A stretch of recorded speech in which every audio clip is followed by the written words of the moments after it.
Good evening to all of you. कैसे हैं आप लोग? तो पिछले दो क्लासेस में या तीन क्लासेस में हमने द्विघात समीकरण के महत्वपूर्ण टॉपिक्स के बारे में आपसे चर्चा किए थे और आज मैं लास्ट टॉपिक बताने वाला हूं, उसमें भाषा वाले प्रश्न से। तो आइए एक एक करके तीन चार या क्वेश्चन है जिसको हम आपको बताते हैं, तो आप शायद समझ पाइएगा कि भाषा वाले क्वेश्चन को कैसे सॉल्व करना है। तो आइए शुरू करते हैं एक एक करके। देखिए क्वेश्चन आइएगा, भाषा वाले प्रश्न में थोड़ा सा आपको अपना खुद का दिमाग लगाना पड़ेगा, तभी आप एग्जाम में कर पाइएगा और प्रैक्टिस से हो पाएगा। तो आइए एक एक करके क्वेश्चन लेके आपको हम चीजें बताते हैं कि क्या होती है। देखिए कह रहा है क्या कि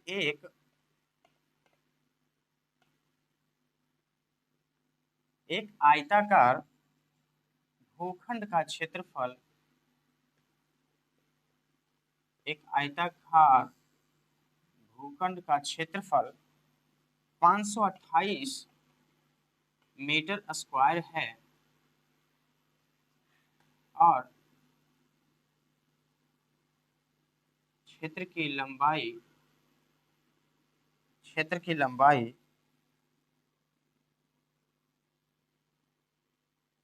चौड़ाई के दुगने से एक अधिक है तो हमें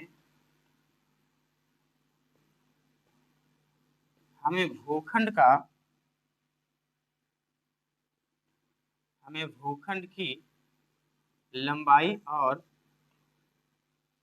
चौड़ाई ज्ञात करें।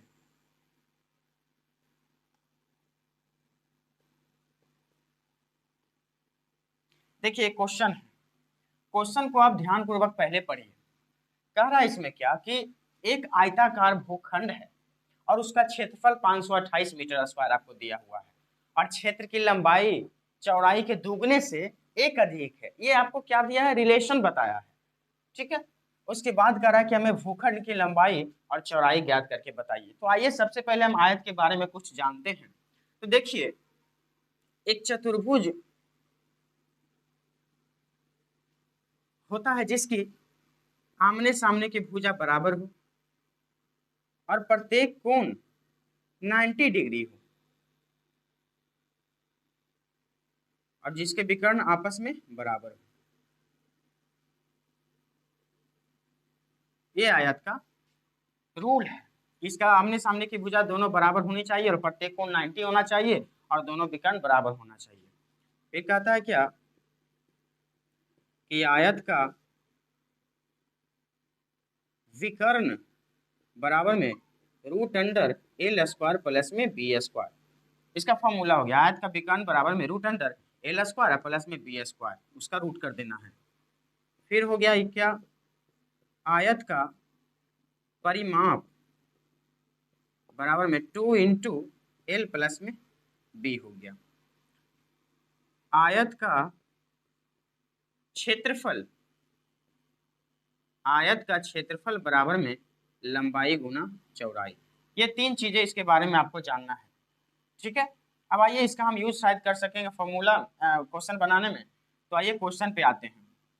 देखिए बोला क्या कि एक आयताकार भूखंड का क्षेत्रफल 528 मीटर है। अब देखिए एक आयत आप ले लीजिए यहाँ पर।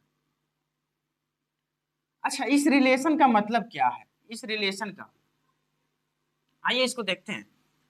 इसमें कह रहा है क्या कि क्षेत्र की लंबाई चौड़ाई के दुगने से एक अधिक है। अच्छा, अगर हम चौड़ाई को 10 मान लेते हैं तो क्या बोला, चौड़ाई को अगर हम 10 मान लेते हैं तो देखिए चौड़ाई कितना है जी, 10 है। तो लंबाई के बारे में क्या बोल रहा है? लंबाई के बारे में बोल रहा है कि लंबाई चौड़ाई के दुगने से, पहले दुगना कीजिए तो 10 गुना 2, दुगना कर दिए, लंबाई चौड़ाई के दुगने से यानी दुगना कर दिए से एक अधिक है, यानी कि इसमें एक जो ये तो 10 गुना का 20 है, 21 इसका पर आ गया। ये रिलेशन निकाल सकते हैं मैं से, एक चीज आपको दे दिया है तो दूसरी चीज आप निकाल सकते हैं रिलेशन के अनुसार। तो बोल रहा है क्षेत्र की लंबाई चौड़ाई के दुगने से एक अधिक है। अगर हम इसका हम ले लिए, मान लिया जाए 10 लिए थे, इस बार हम ले लेते हैं 30 इसका। तो कैसे करेंगे? तो देखिए चौड़ाई 30 हो गया, तो लंबाई पहले कीजिए दुगना इसकी कीजिए, क्योंकि बोल रहा है क्षेत्र की लंबाई चौड़ाई के दुगने से, तो इसको दुगना कीजिए, तो 30 गुना 2, और चौड़ाई दुगने से एक अधिक है, तो दुगना तो हम कर दिए, उसके बाद एक अधिक है, तो 30 गुना का 60 और एक 61 हो गया, यहाँ पर निकल के आ गया। देखिए रिलेशन निकालने के हम बता रहे हैं, क्वेश्चन में आपको काम देगा। अच्छा, अगर हम अभी तो हम क्या ले रहे थे, संख्या ले रहे थे, अगर हम x के रूप में लेते हैं कि चौड़ाई अगर x है यहाँ पर, तो देखिए चौड़ाई क्या है जी, x है, तो लंबाई के बारे में क्या बोल रहा है कि दुगने से एक अधिक, तो पहले आप दुगना कीजिए, तो x गुना 2 और प्लस में एक अधिक है तो एक कीजिए, तो 2 को x से तो 2x और प्लस में 1, तो ये निकल के आ गया 2x प्लस में 1। तो ये आप रिलेशन निकाल सकते हैं। आइए अब डायरेक्ट क्वेश्चन पे आते हैं कि क्वेश्चन क्या बोल रहा है। देखिए एक आयताकार चतुर्भुज है, इसका बोल रहा है क्या, इसके भुजा हम मान लेते हैं ए बी सी और डी मान लेते हैं, ठीक है। अब आइए आइए बोला क्या, देखिए माना माना भूखंड का क्षेत्रफल कितना दे दिया है 528, तो पहले इसका क्या करते हैं, माना कि आयत का चौड़ाई बराबर में x हम मान लिए, चौड़ाई कुछ नहीं है तो हम x मान लिए। अब आइए आयत का लंबाई बराबर में, लंबाई तो लंबाई के बारे में क्या बोला है, लंबाई चौड़ाई के दुगने से एक अधिक है, तो अभी हम बताए थे पिछला, तो दुगने से एक अधिक है, तो इसका दुगना कीजिए 2x हो जाएगा, प्लस में 1, ये देखिए आ गया। अब देखिए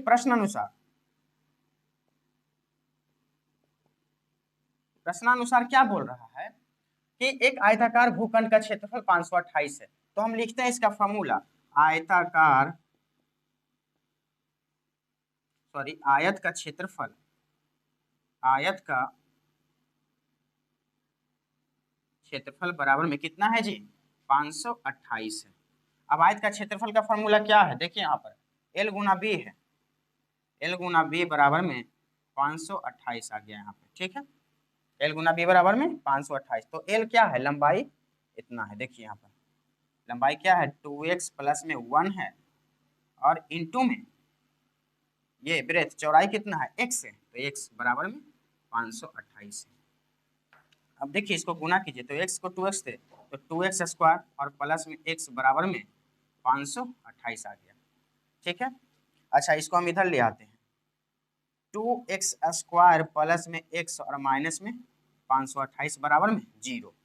चलिए अब इसको देखिए, ये द्विघात समीकरण के रूप में आ गया। अब इसको क्या करते हैं, सॉल्व करते हैं, इसको तोड़िए, देखिए इसको 2 से पहले गुना कीजिए तो कितना हो जाएगा, 8 दूनी का 16, 2 दूनी का 4, 1 5 और 5 दूनी का 10, यहाँ पर 1056 आ गया।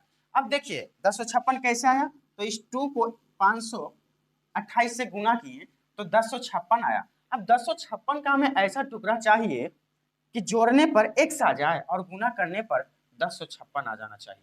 तो आइए एक एक करके इसको हम करते हैं, देखिए गुणनखंड विधि से इसको करते हैं, 2 पचे 10, 2 दूनी के 4 और 2 अठी 16 हो गया, फिर 2 से 2 दूनी का 4, 2 सत्ते 14 और 2 चौका 8 हो गया, फिर 2 से 1, 2 तिया 6, 2 सत्ते 14 हो गया, फिर कितना बार में लगाते हैं जी, 2 से लगाते हैं तो लगेगा 2 छक 12, नहीं 3 से लगाइए, तो 3 से लगाएंगे तो 3 तिया के 9, 3 चौक 12, एक बच गया, नहीं कट रहा है, कितना से कटेगा, 2 से एक बार में कटा, 2 तिया 6, 2 सत्ते 14, अभी कितना बार में कटेगा, 3 से 3 तिया 9, 9 9 10 11 12 13, नहीं 4 से 4 का 4, 4 दूनी 8, 4 तिया 12, कितना से कटेगा, देखिए 2 पचे 10, 2 दूनी का 4, देखिए यहाँ पर गड़बड़ हो गया, तो वही बोल रहे हैं, कैलकुलेशन पर थोड़ा सा ध्यान दीजिएगा, 2 पचे के 10, 2 दूनी का 4, 2 अठी 16, ठीक तो था जी, 2 पचे 10, 2 दूनी का 4, एक बचा 2 अठी 16, फिर 2 से 2 दूनी का 4 और 2 छक 12, 2 छक 12 हो गया, फिर 2 चौक 8 हो गया, 2 छक 12, 2 चौक 8, फिर 2 से 13 दूनी के 26 है, 2 यहाँ पर हो गया, फिर 2 से 2 छक 12 और 2 छक 12, फिर 2 से 33 बार में 66। अब देखिए तो करके 2 का 2 दूनी 4, 4 दूनी 8, 8 16 16 32, 32 और 33 में टूट रहा है। तो आइए इसको देखते हैं। थोड़ा कैलकुलेशन पर ध्यान देना, बार बार करना है तो आप नहीं फंसिएगा। तो आइए यहाँ पर देखते हैं कितना है, 2x² और 32 और 33 में टूट रहा है, तो 33x माइनस में 32x और फिर माइनस में 528 बराबर में 0। आइए कॉमन लेते हैं, तो यहाँ पर x कॉमन लिए तो 2 प्लस में 2x प्लस में 33 आ गया, फिर माइनस में यहाँ 32 कॉमन लेते हैं तो x प्लस में 33 आ गया बराबर में 0 आ गया। आइए दोनों को हम ले लेते हैं, तो x माइनस में 32 आ गया और फिर 2x प्लस में 33 आ गया। यहाँ पर देखिए गड़बड़ हो गया जी, कहीं गड़बड़ तो नहीं ना हुआ है।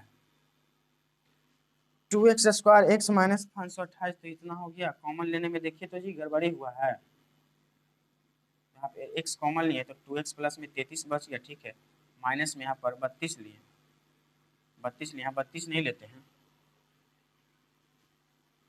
32 नहीं लेंगे, यहाँ पे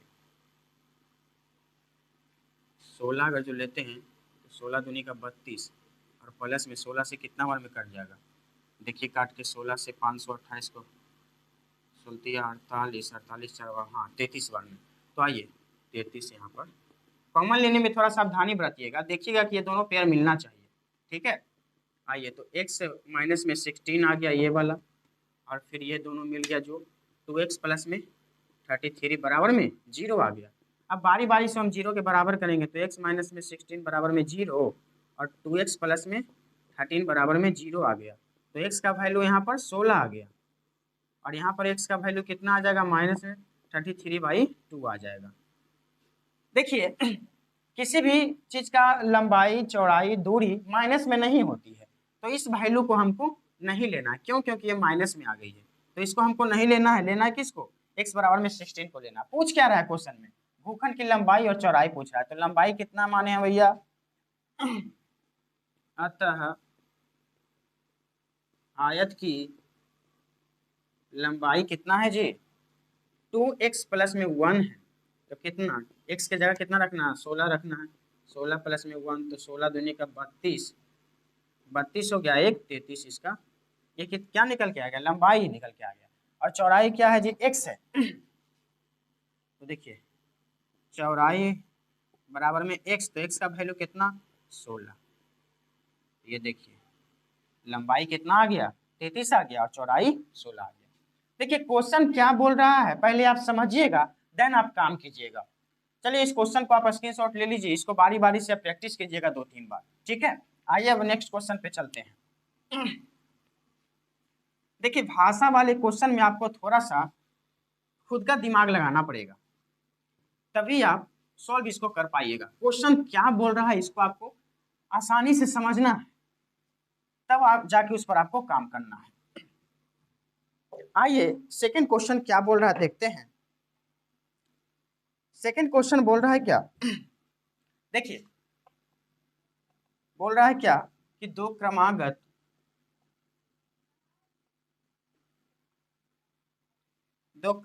धनात्मक पूर्णांक,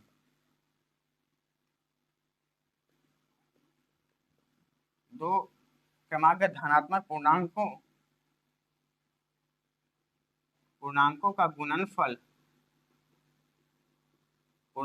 गुणनफल 306 है, 306 है, तो हमें पूर्णांक को ज्ञात करना है, हमें पूर्णांक को ज्ञात करना है। आइए देखिए बोल रहा है क्या क्वेश्चन कि दो क्रमागत धनात्मक पूर्णांक। अब पहले आप जानिए कि क्रमागत धनात्मक पूर्णांक होते क्या है, तो आइए कुछ फैक्ट्स आपको बताते हैं। देखिए एक होता है क्या, एक होता है धनात्मक पूर्णांक, क्रमागत धनात्मक पूर्णांक। इसमें क्या होती है, एक क्रमागत धनात्मक पूर्णांक क्या होती है, जैसे कोई एक संख्या हम लिए 10, अब बोलेगा कि 10 के बाद क्रमागत धनात्मक पूर्णांक क्या होगी, तो 10 के बाद क्रमागत धनात्मक पूर्णांक क्या होगी, तो 11 होगी। ठीक है, फिर अगर एक संख्या हम लिए 20 ले लिए, अब 20 के बाद भैया धनात्मक पूर्णांक क्या होगी, तो 21 होगी। उसी प्रकार एक और संख्या हम लेते हैं 31 लेते हैं, इसके बाद धनात्मक पूर्णांक क्या होगी, तो इसके जस्ट बाद क्या नंबर होती है, तो 32 होगी। तो आप देख रहे हैं कि क्रमागत धनात्मक पूर्णांक में क्या होती है कि एक संख्या, जो संख्या आपको बताई जा रही है उससे एक अगली संख्या होती है। ठीक है, यानी कि एक जुड़ रहा है इस संख्या में। तो देन उसी प्रकार अगर जो कभी बोल दिया कि कोई संख्या x है तो इसका धनात्मक पूर्णांक क्या होगा जी, क्रमागत धनात्मक पूर्णांक क्या होगी, तो इसका भी जैसा कि आप देख रहे हैं कि 1 जुड़ रहा है तो इसका भी क्या हो जाएगा, x प्लस में 1, ये क्रमागत धनात्मक पूर्णांक इसकी हो जाएगी। अच्छा, एक और फैक्ट है, क्या बोल रहा है, एक बोलती है क्या, क्रमागत सम पूर्णांक, क्रमागत सम पूर्णांक होती है। ये क्या है, तो जैसा एक संख्या लेते हैं, जैसे एक संख्या लेते हैं 4 ले लिए, अब 4 के बाद क्रमागत समपूर्णांक क्या होगी, 4 के बाद समपूर्णांक क्या होगी, तो 5 तो सम नहीं है तो 6 हो जाएगा। उसी प्रकार अगर जो हम 8 लेते हैं तो 8 के बाद समपूर्णांक क्या हो जाएगी, 9 तो नहीं है तो 10 ले लेंगे इसको। उसी प्रकार अगर हम लेते हैं 12 लेते हैं तो 12 के बाद समपूर्णांक क्या हो जाएगी, 14 हो जाएगी। आप कुछ देख रहे हैं, नोटिस कर रहे हैं कि संख्या कितनी बढ़ रही है, 2 जुड़ते जा रही है, 2 जुड़ते जा रही है, 2 जुड़ते जा रही है। तो अगर आपसे पूछेगा x में कि क्रमागत समपूर्णांक क्या होगी x की, तो देखिएगा कि समपूर्णांक बोल रहा है तो समपूर्णांक में 2 जुड़ते जा रहा है तो यहाँ पर x प्लस में 2 हो जाएगी। ठीक है, एक और होता है क्रमागत विषम पूर्णांक, क्रमागत विषम पूर्णांक एक होती है। तो इसमें क्या होती है, जैसे कोई संख्या ले लिए, एक संख्या 3 हम ले लिए, तो 3 के बाद विषम संख्या 4 तो नहीं होगी तो 5 यहाँ पर ले लेते हैं, तो ये क्रमागत विषम पूर्णांक हो गई। उसी प्रकार अगर हम 7 लेते हैं तो 7 के बाद क्रमागत विषम पूर्णांक 9 हो जाएगी। अगर जो हम 13 लेते हैं तो 13 के बाद क्या हो जाएगा, 15 हो जाएगा, ये विषम पूर्णांक में हो गया। तो जैसा कि आप देख रहे हैं कि 2 जुड़ते जा रहा है, तो चर में, संख्या में क्या 2 जुड़ते जा रहा है तो चर में भी कितना जुड़ेगा, 2। अगर जो विषम पूर्णांक पूछेगा तो x प्लस में 2 आपका। तो देखिए क्रमागत समपूर्णांक पूछेगा तो x इंटू एक्स प्लस में 2 ही होता है, x और x प्लस में 2 होता है, और क्रमागत विषम पूर्णांक है तो वो भी क्या होती है, x और x प्लस में 2 होती है। हाँ, संख्या में थोड़ा ध्यान दीजिएगा, क्रमागत सम है तो सम पहला संख्या लेना, उसके बाद उसके आगे क्या सम होगी तब।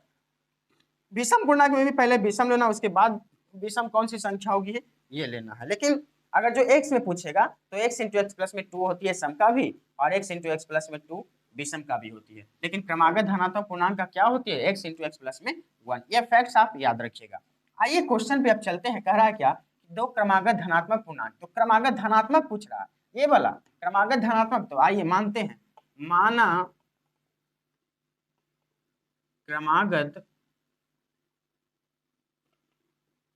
धनात्मक, माना क्रमागत धनात्मक पूर्णांक क्या मानेंगे जी, x और x प्लस में 1। अगर जो यहाँ पर बोल देती क्या क्रमागत सम पूर्णांक तो हम क्या मानते हैं, x इंटू एक्स प्लस में 2 मानते।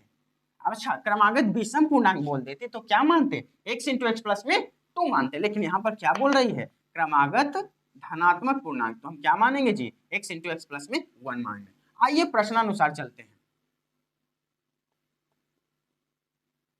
प्रश्न अनुसार क्या बोल रही है कि दोनों का गुणनफल, दो क्रमागत धनात्मक पूर्णांकों का गुणनफल बोल रही है। तो आइए गुणनफल करते हैं इसका, क्या x इंटू में x प्लस में 1 बराबर में कितना 306 है।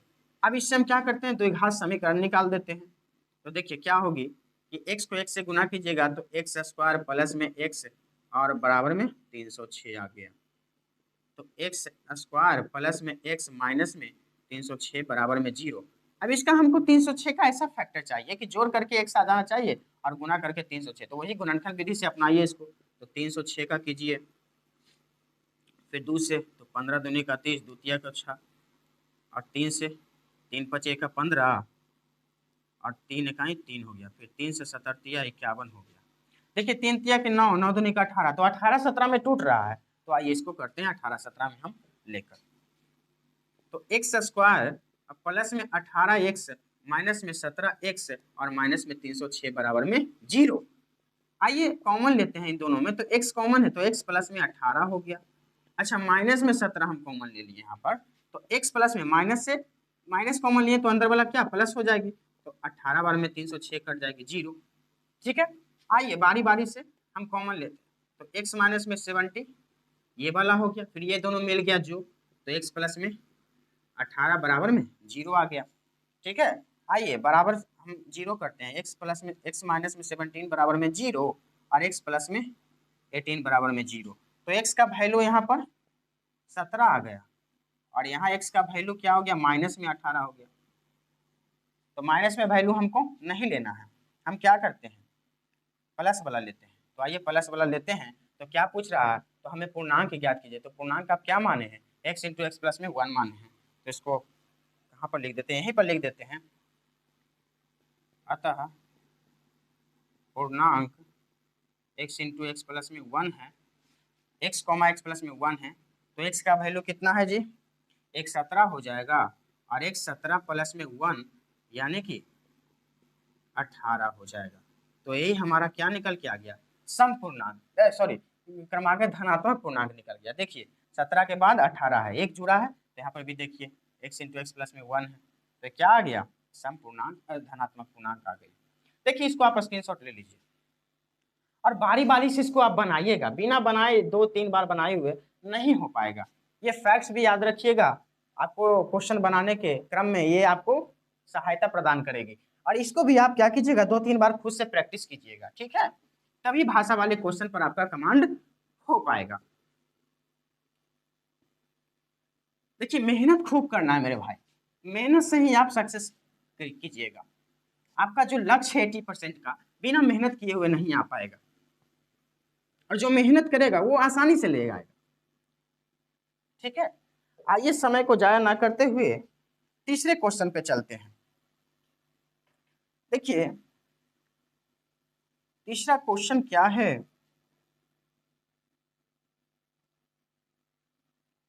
देखिए तीसरा क्वेश्चन एज से रिलेटेड है, एज से।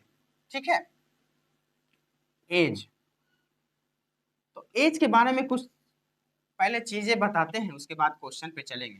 देखिए एज में क्या होगा, कभी कह देगा कि रोहन का 10 साल पहले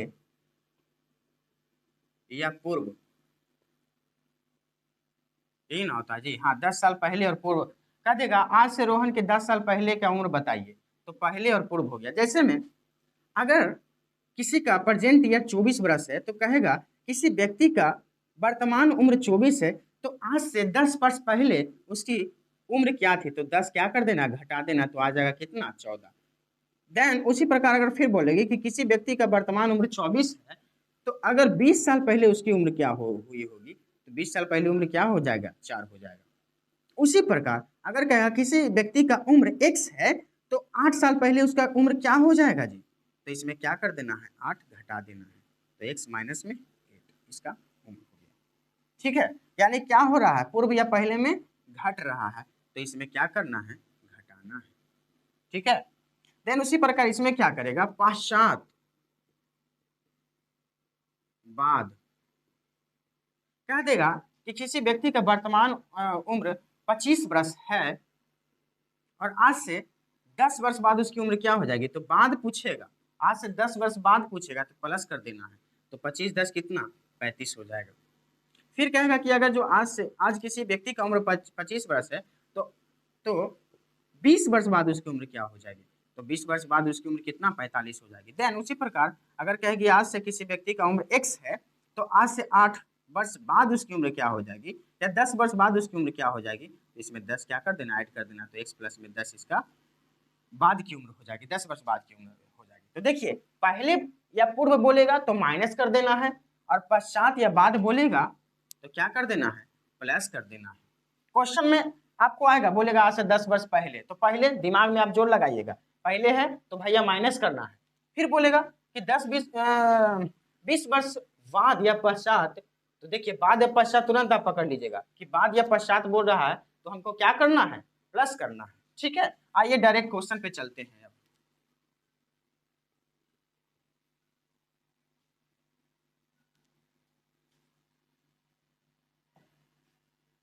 देखिए क्वेश्चन पे चलते हैं, क्वेश्चन क्या बोल रहा है, क्वेश्चन क्या बोल रहा है। देखिए क्वेश्चन क्या है कि रोहन रोहन की माँ उससे 26 वर्ष बड़ी है, 26 वर्ष बड़ी है। उनकी आयु का गुणनफल, उनकी आयु का गुणनफल अब से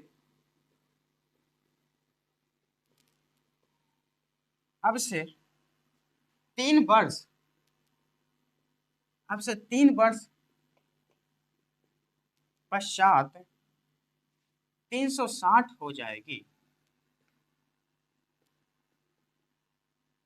जाएगी, तो हमें रोहन की वर्तमान आयु, रोहन की वर्तमान आयु ज्ञात करनी है, ज्ञात करनी है। ठीक है, आइए अब इसको देखते हैं।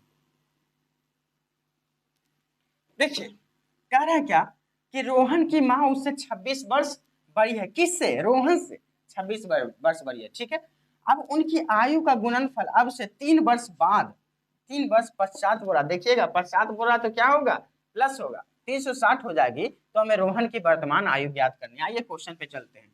देखिए माना कि रोहन की वर्तमान आयु, जो पूछ रहा है उसको हमको मानना पड़ेगा, रोहन की वर्तमान आयु, वर्तमान आयु कुछ नहीं बताया है तो इसको हम x मान लेते हैं। फिर कह रहा है क्या, रोहन की माँ उससे 26 वर्ष बड़ी है, तो फिर रोहन की माँ की आयु कितना वर्ष है जी, 26 वर्ष बड़ी है, तो यानी कि रोहन की आयु में कितना, 26 वर्ष जोड़ देंगे तो x प्लस में 26, ये रोहन की माँ की आयु निकल गया। अब आइए प्रश्नानुसार,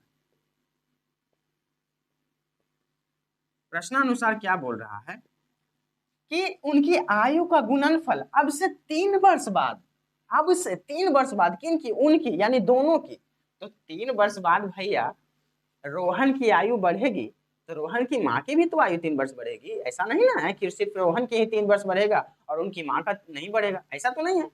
3 वर्ष बाद दोनों की उम्र बढ़ जाएगी, ये तो कॉमन सेंस की बात है। तो आइए 3 वर्ष बाद बोल रहा है तो रोहन की वर्तमान आयु कितना है जी, x है, तो x में कितना जोड़ देना है, 3 जोड़ देना है, क्योंकि 3 वर्ष बाद बोल रहा है तो बढ़ेगा ही, पश्चात बोल रहा है। ठीक है, 3 वर्ष पश्चात, अच्छा इसका कर दिए, उसके बाद गुणनफल बोल रहा है।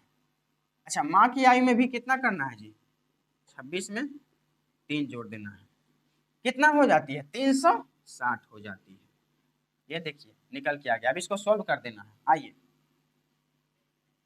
तो x को x से गुना करेंगे तो x स्क्वायर, फिर x को पहले इसको क्या कर देते हैं, इसको हम शॉर्ट फॉर्म में ला देते हैं। देखिए इसको शॉर्ट फॉर्म में ला देते हैं कि x प्लस में 3 है और इंटू में ये 26 और 3 कितना हो जाएगा जी, 29 हो जाएगा, और बराबर में 360। अब आइए बारी बारी से हम गुना करते हैं, इस x को x से करते हैं तो कितना, एक्स स्क्वायर, फिर इस x को इस 29 से करते हैं तो कितना, 29 तिया 87, सॉरी x को 29 से करेंगे तो 29x हो जाएगा। ठीक है, ये x का काम हो गया, x को दोनों से क्या करवा दिए, गुना करवा दिए। अब आइए बारी है 3 की, तो इस 3 को इन दोनों से गुना करना, तो पहले 3 से तो कितना 3x, और फिर इस 3 को 29 से तो क्या 29 तिया 87 बराबर में 360 हो गया। अब आइए इसी को क्या कर लेना है, सोल्व कर लेना है आसानी से। ठीक है, चलिए अब इसको देखिए सोल्व करते हैं। क्या एक्स स्क्वायर प्लस में 29 और 3 कितना हो जाएगा जी, 9 10 11 9 29 30 31 32 एक्स हो गया यहाँ पर। ठीक है, और अब देखिए ये 87 है और माइनस इसको हम इधर ले आते हैं, 360 बराबर में 0 आ गया। तो एक्स स्क्वायर प्लस में 32 एक्स, ठीक है। अब घटाइए इसको, तो 10 में से 7 गया तो 3 आ गया, फिर 5 की 15 में से 8 गया तो 7 बच गया, यानी कि 273 आ गया। अब 273 का ऐसा टुकड़ा हमें चाहिए कि जोड़ने पर 32 आ जाए, ठीक है, और गुना करने पर 273 आ जाना चाहिए। ठीक है, अब देखिए करते हैं कितना, 273 हो गया जी। तो इसका क्या करते हैं, 7 से लगाइए, 2 से तो लगेगा नहीं, 3 से भी नहीं लगेगा। ठीक है, तो इसको डायरेक्ट 7 से लगाते हैं, 3 से तो लगेगा, 3 से तो 9 का 27 हो गया और 1 91, और फिर 3 से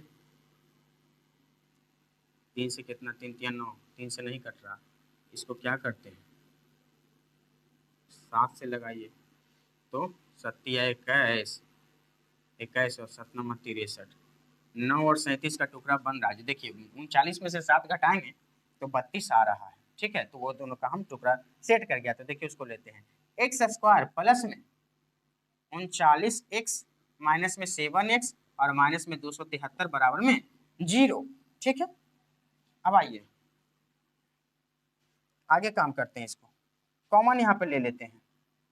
तो x कॉमन ले रहे हैं हम, देखिएगा x कॉमन लिए तो x प्लस में कितना 39 यहाँ पर बच गया, फिर माइनस में हम यहाँ पर क्या कॉमन लेते हैं, 7 कॉमन लेंगे तो x प्लस हो जाएगा, माइनस से ब्रैकेट खुलेगा तो फिर माइनस हो जाएगा, और ये माइनस इसको अंदर वाले को प्लस कर देगा, तो कितना बार में कटेगा जी, ये 39 बार में कट जाएगा, तो बराबर में 0।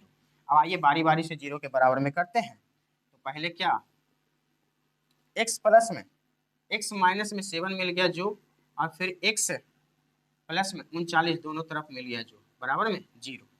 ठीक है, बारी बारी से 0 के बराबर करते हैं, तो x माइनस में 7 बराबर में 0 और x प्लस में 39 बराबर में 0। तो x का वैल्यू यहाँ पर 7 निकल के आ गया और यहाँ x का वैल्यू माइनस में 39 आ गया।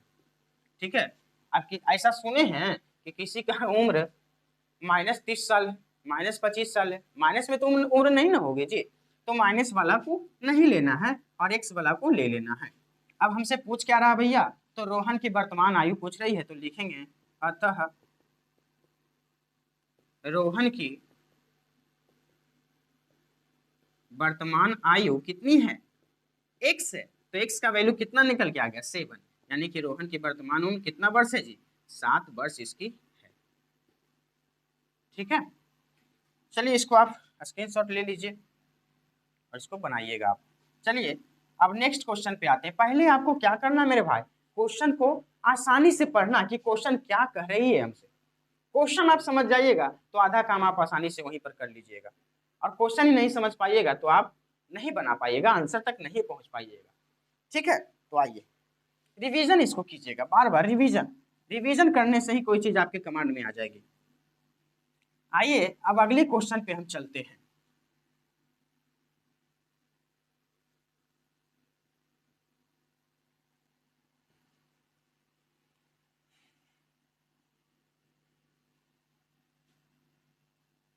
चलिए आगे का क्वेश्चन एक है जिसको हम देखते हैं। आगे का क्वेश्चन देखिए, क्वेश्चन क्या है कि एक रेलगाड़ी 480 किलोमीटर की दूरी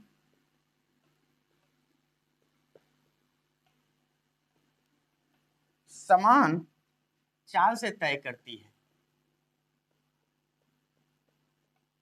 समान चाल से तय करती है। यदि यदि इसकी चाल यदि इसकी चाल 8 किलोमीटर 8 किलोमीटर प्रति घंटा 8 किलोमीटर प्रति घंटा कम होती तो वह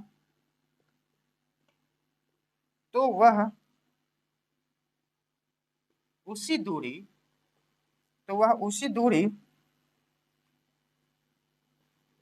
को तो वह उसी दूरी को तय करने में तो वह उसी दूरी को तय करने में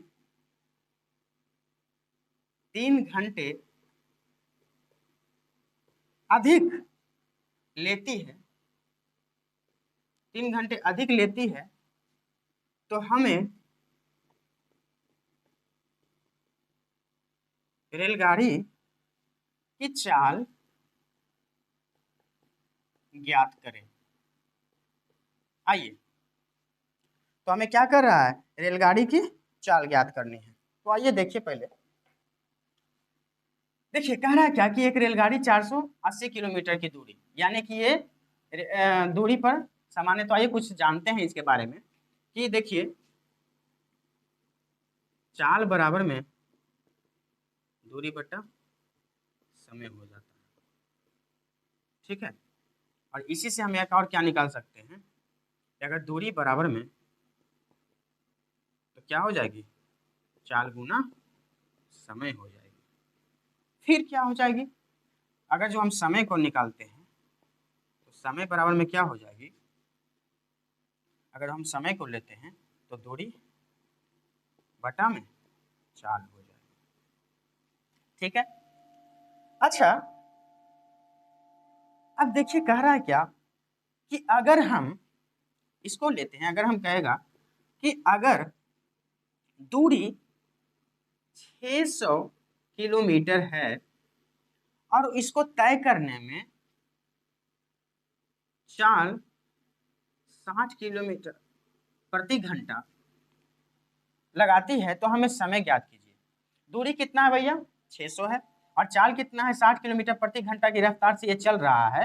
तो ये 600 दूरी तय करने में कितना समय लग जाएगा, तो आइए ज्ञात करते हैं। तो कितना, 10 14 के 7 10, यानी कि ये कितना घंटा लेगी, ये 10 घंटा लेगी।